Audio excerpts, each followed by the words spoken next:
the best interest of our people. I wish you all success, peace, and security. May God's blessings be with you all.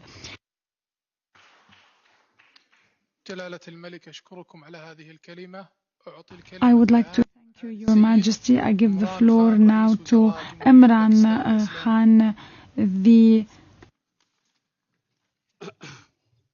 Prime Minister of Pakistan. Bismillahirrahmanirrahim. Bismillahirrahmanirrahim. I want to especially أود وبشكل خاص His Majesty King Salman bin Abdulaziz Al Saud,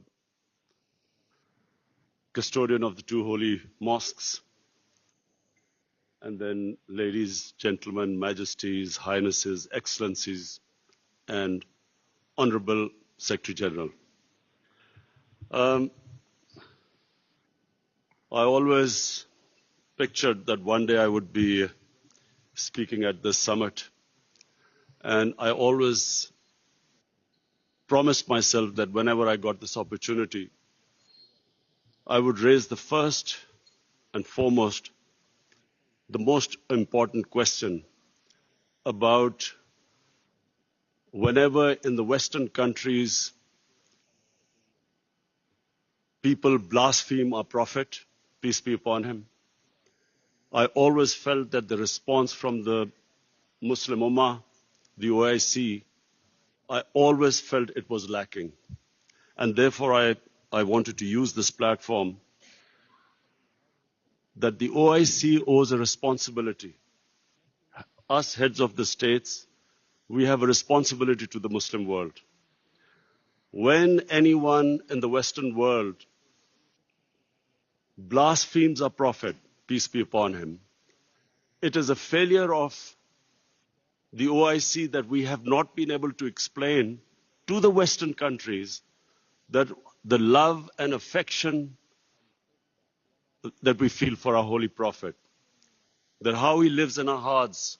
It was up to us to explain to the Western people that the amount of pain they cause us when they ridicule or mock our Holy Prophet.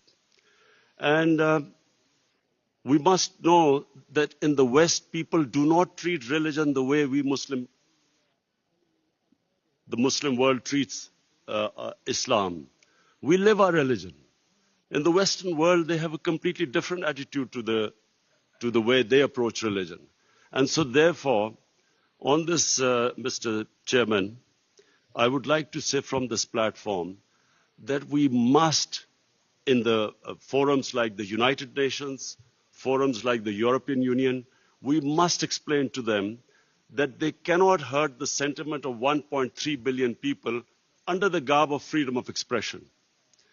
The Jewish community has very successfully explained to the world that any misinterpretation of the Holocaust gives them pain. And so the Western world views Holocaust with a lot of sensitivity.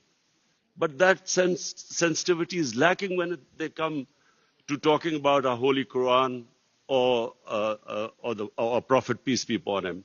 So I feel that this forum must take it upon itself to explain to the Western world through these forums what it means to us and how we love and respect our Holy Prophet. Secondly, the Western world has very, through ignorance partly and willfully, they have equated Islam with terrorism or radical Islam with terrorism. I feel that this has done a tremendous amount of disservice to the Muslim community. Religion has nothing to do with terrorism. No religion allows killing of innocent human beings. But by doing this, two things have happened against the Muslims. Number one,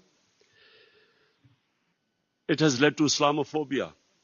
Whenever there is a Muslim involved in terrorism, the word Islamic terrorism or radical Islam, the moment that is referred to define terrorism, the people in the West cannot distinguish between a moderate Muslim and a radical Muslim.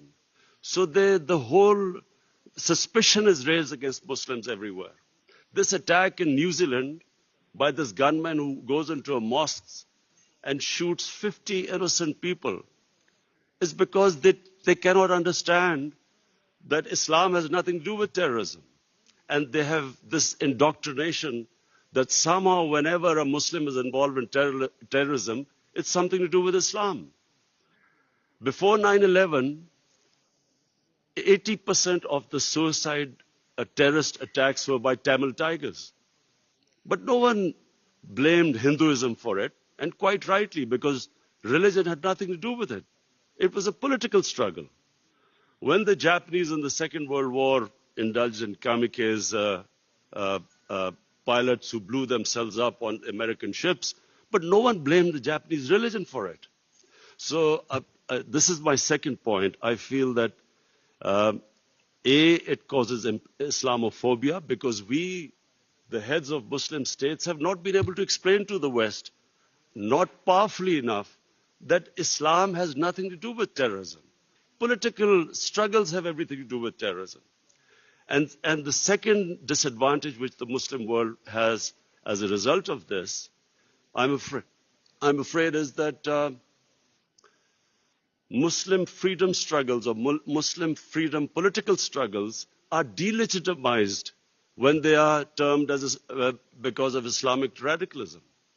For instance, after 9/11, the people of Kashmir have been conducting a political struggle for their freedom. But after 9/11, it was oppressed, calling it Islamic radicalism and Islamic terrorism. Similarly, the Palestinians.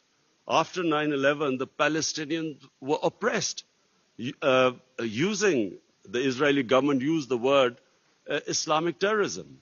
So this is my second point. I feel that from this forum, we must take a stand. We must de-link terrorism with Islam. My third point, Mr. Chairman, is about the Muslim world not paying much attention to science and technology. We have an organization called ComStech. I feel that we are on the verge of another industrial revolution with artificial intelligence and blockchain, new technologies coming in. We must not be left behind again. And I feel that we as a Muslim world must spend more of our resources in strengthening ourselves in this field. We must pay more attention to education, to quality education, to universities. Despite having all the resources, I'm afraid we lag behind. And I think from the OIC platform, it would be a good opportunity for us to concentrate on spending more on science and technology. Finally, Mr. Chairman, I would like to say that this is 50 years of OIC, and we all must again reiterate that how this organization came was because of the Palestinians being deprived of their homes, their rights, their human rights, their democratic rights. And so we reiterate again that there is no solution but a two-state solution in Palestine. East Jerusalem must become the capital of for the Palestinian people. And the Golan Heights must be returned as the 1967 borders, which all the international conventions, the United Nations resolutions say so. Similarly, I feel that in Kashmir, the people of Kashmir, again, have not been given their right to self-determination, as was guaranteed by the world community in 1948 through a UN resolution. The people of Kashmir recently have suffered a lot of oppression, and I do feel that us as a body, the OIC, must stand with the oppression that is going on in the Muslim world. I finally want to thank again King Salman bin Abdulaziz Al Saud for his great hospitality. I especially want to thank we had the great opportunity to go into to visit the Rawza Rasul in Medina yesterday. And from me and my delegation, we want to say that it gave us the greatest happiness and pleasure to be able to visit the mosque. Thank you very much.